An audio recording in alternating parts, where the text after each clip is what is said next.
Tunji again from Caesar Graphics. Welcome to my channel. If you're new, don't forget to hit the subscribe button and remember to ring the bell so you will be notified when I post my tutorials. Welcome to my how to use background series, and today we are going to be working on this project together. So without any further ado, let's jump into today's tutorial.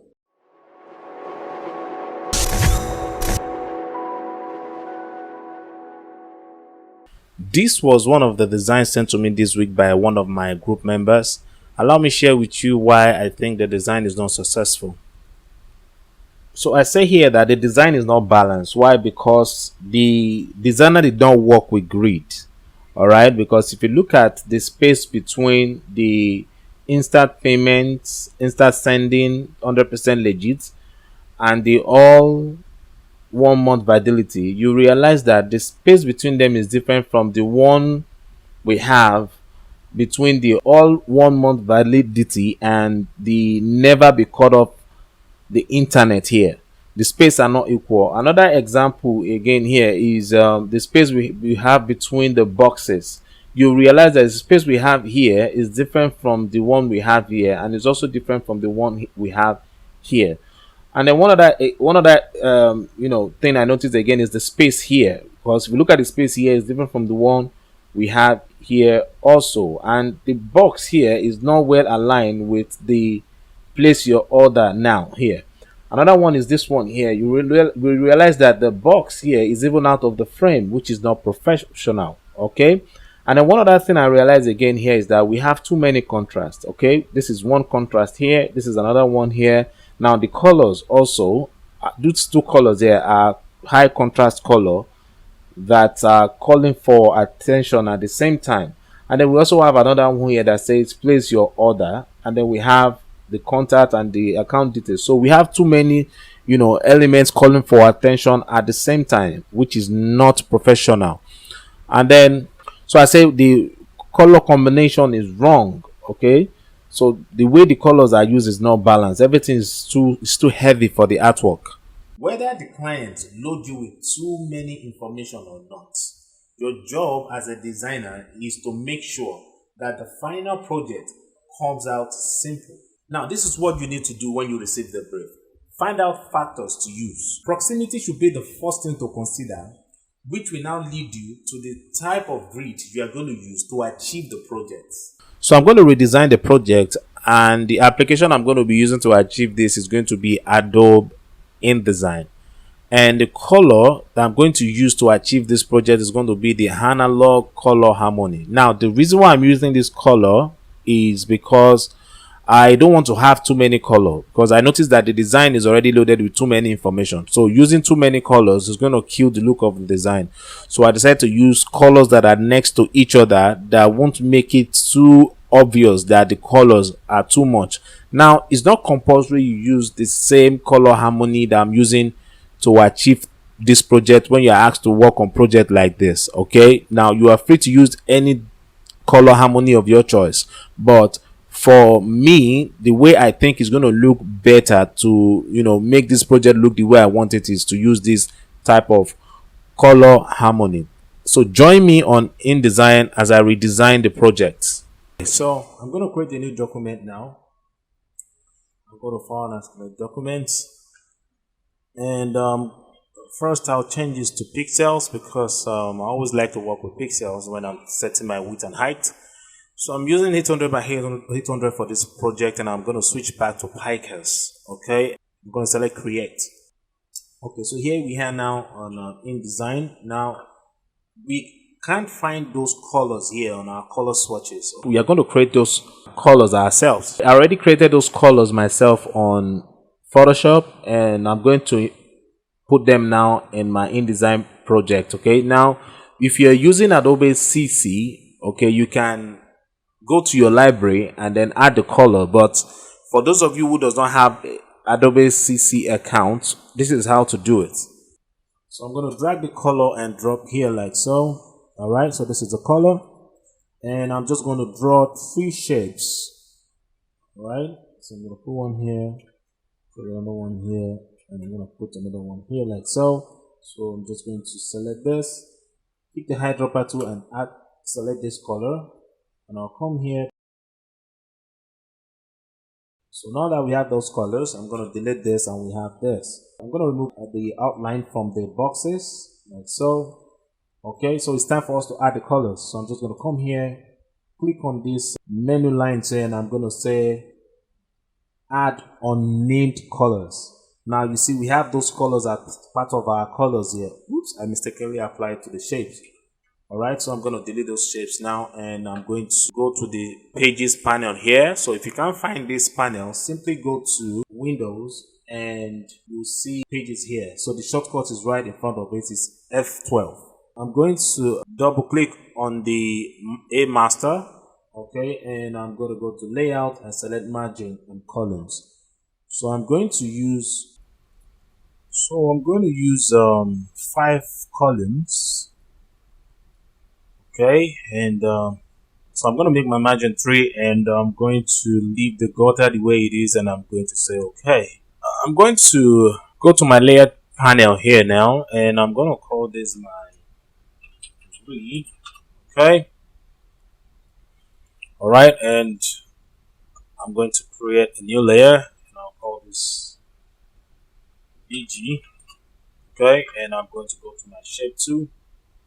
All right, and I'm just going to drag this, and I'm going to drag the shape like so. Then I'm going to turn off the outline. Then I'm going to switch to this color right here. I'm going to push this down just like so. Then the next thing I'm going to do is I'm going to lock the BG layer, alright, and I'm going to create a new layer, and I'm going to call this one text, okay, and I'm saying okay. So it's time for me to bring in my text. Payments, start sending here, copy, come here, I'm going to draw text frame like so, and I'm going to hit Ctrl V to paste it. Hit Ctrl A, and the font I'm going to be using is called the Corisander. So I use the bold Corisander here, and I'm going to change the color to this shade of color, and I'm going to increase the size of my fonts to something around it. So I'm going to bring in the other part of the title. So I'm going to copy this, and this should be below this like this, and I'm going to change the color to white. All right, and I'm going to make it bigger. Let's see if I use something around 120, because this is the title. All right, so this is going to be my focal point. All right, this is going to be what I'm going to use to catch people's attention to look at the artwork. So I'm going to adjust the leading, and I'm going to adjust the tracking just like so. So I realized that the space between the 1 and the 0 is too much, so I'm going to close that by just pushing this one in like so. I need to change this to a stroke, and pick the text and say I don't want any color on it, and I'll come here and I'll choose white, okay, because I notice most InDesign users hardly know how to apply color to text stroke, so that's how to do it.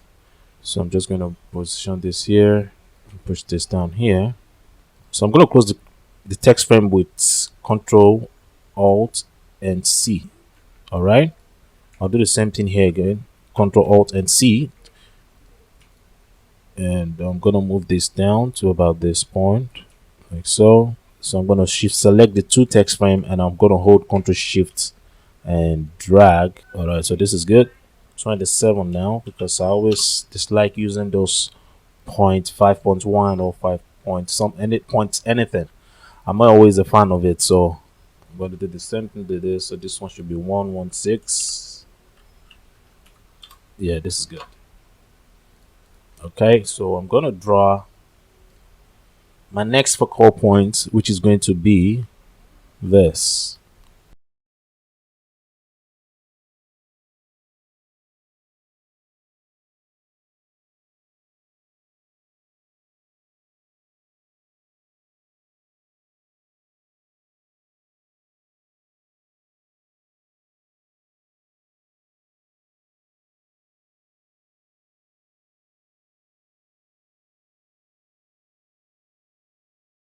So to hide the grid, the shortcut is W. So I'm going to hit W on my keyboard and I have this. So the next thing I'm doing now is to bring in the data plan. So we're going to create 3 columns table. So I'm going to select the table menu and I'll select create table. So I'm going to create 3. And the rows should be, let's just make the rows 15 for now.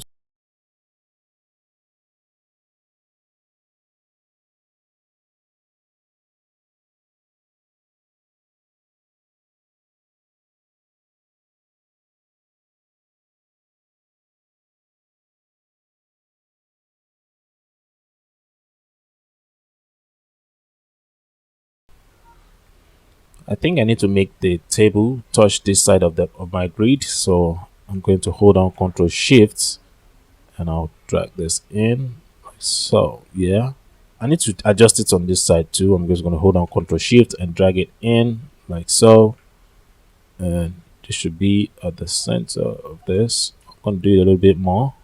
So all right, now the reason why I'm doing this is because we need to draw a shape at the back of this so as to separate the table from the background. So I'm going to click on the BG layer or unlock it, and I'm going to draw a rectangle shape like so. All right, and I'm going to change the color of this to white, and for the outline I'm going to make that no color. So I'm going to load the table with the information now. So I'm going to start with the very first one that says Airtel data. So I'll copy and paste this here.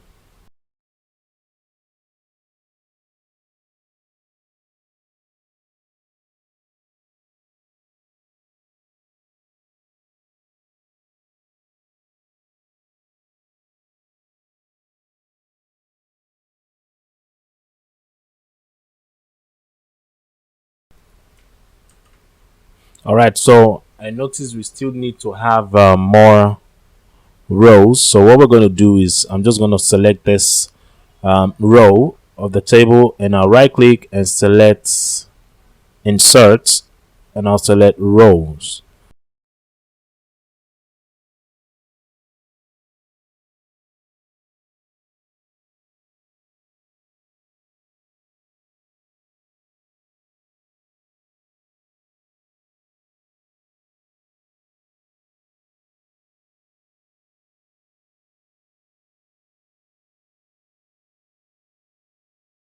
The next thing we're doing is to now format our table.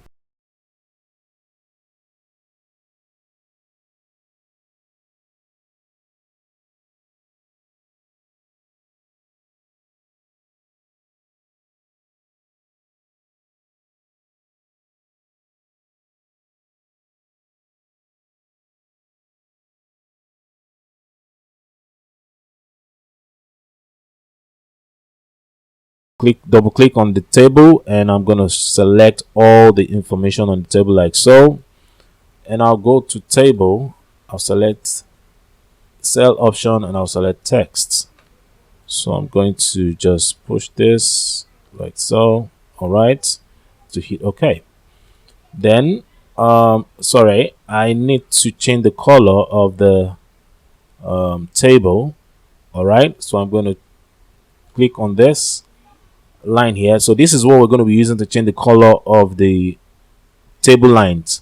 So I'm going to come here and I'm going to click this color, and as you can see we have the color on the table, and I'm going to select everything again, and I'm going to use a very small stroke size for the table, not a very, just small stroke size, okay, for the table like so.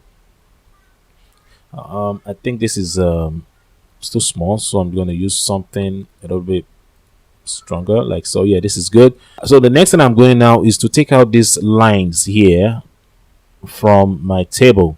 So what I'm going to do is I'm just going to select the table again, and I'm going to uncheck this, uncheck this, uncheck this, and I'm going to come here and choose All right, now you see we don't have those lines anymore, but we still need to take out this part of the line. So what I'm going to do is I'm just going to select from here down to this part, make this no fill.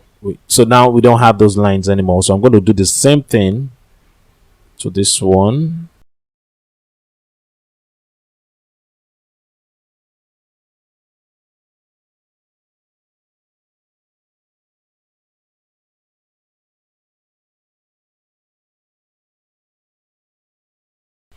All right, so I'm going to make the very first outline thicker than the other one. So I'm just going to click here and I'll uncheck this. I'll check this, check this. So what we're trying to say is that I only want this upper part, which is here, to be affected. So I'm going to change this to 1.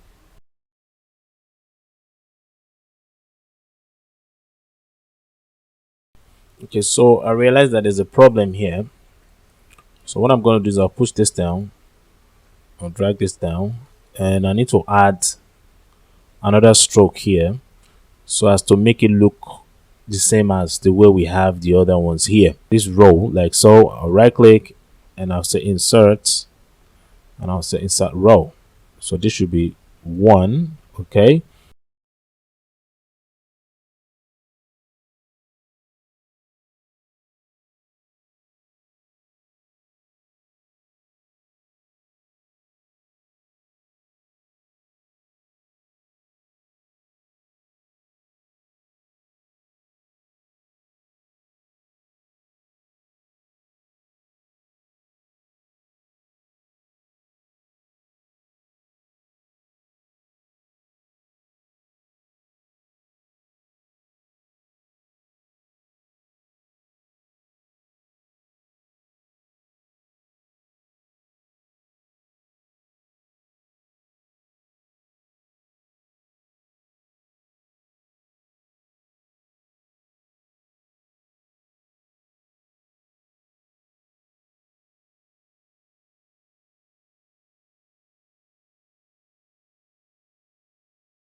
So I'm going to add something like a globe just to depict internet on the project, because the whole idea is to let people know that they can actually get internet data from this company.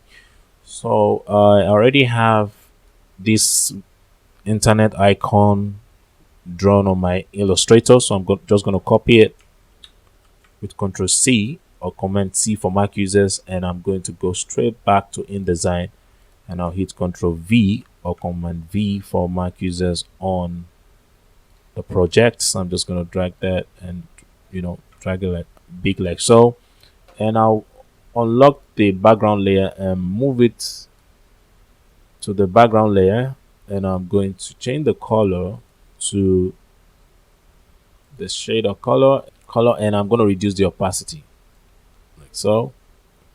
All right, so we have this, and I'm going to lock the background again.